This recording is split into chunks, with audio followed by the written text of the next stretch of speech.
Well, today, President Joe Biden is making a stop in the Bay Area to talk about climate investments. Right now, on his heels, a Republican who would like to replace him also expected to make a stop here in the Bay Area. Now, today in the Bay's Kris Sanchez will be at Moffett Field when the president arrives. She joins us now with more on the president's trip. Kris? Yes, so I'll be headed over to Moffett in just a couple of hours, but we expect that the president is going to talk about big money to address climate change. The president will arrive at Moffett Field later, then he will head to Palo Alto's Lucy Evans Baylands Nature Preserve. There he is going to talk about $600 million that he wants to dedicate to help communities adapt to climate change, like rising sea levels and storm surges, but also protecting the power grid and other infrastructure from extreme weather events like the wildfires that we've had.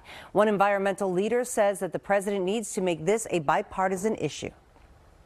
I'm looking for President Biden to stand boldly for a working class led climate revolution. And the pieces are there. And if he really wants to make this into an electoral issue, he should. I think it's a winning one because of how concerned so many people are. I mean, I think it's 72 or 73% of the people in California think that climate is an urgent issue, according to polling. Now, the president may be promising more money to address climate change, but he's also hoping to get promises for money for his re-election campaign. Later today, he will attend a Los Gatos fundraiser hosted by LinkedIn founder Reid Hoffman and Microsoft's Chief Technology Officer Kevin Scott.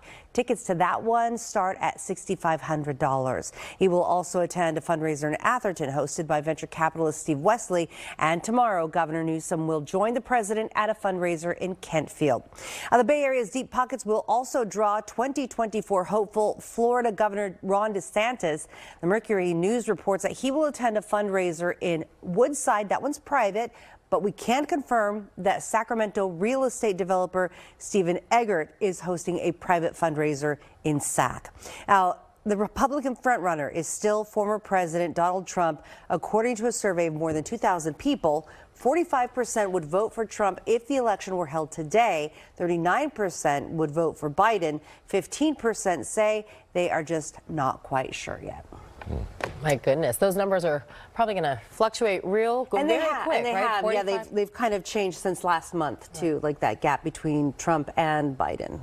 Be interesting where those 2,000 people lie. You know, like where? I mean, 2,000 people. That's not a lot. Not a lot. But, so I mean, but you have to work with the numbers that you have, right? Yeah. But an interesting visit as well for Governor DeSantis to California after everything that happened a couple weeks ago. Yeah. So this will be the first time that he touches down in California and in Sacramento in particular, where those 36 migrants were transported.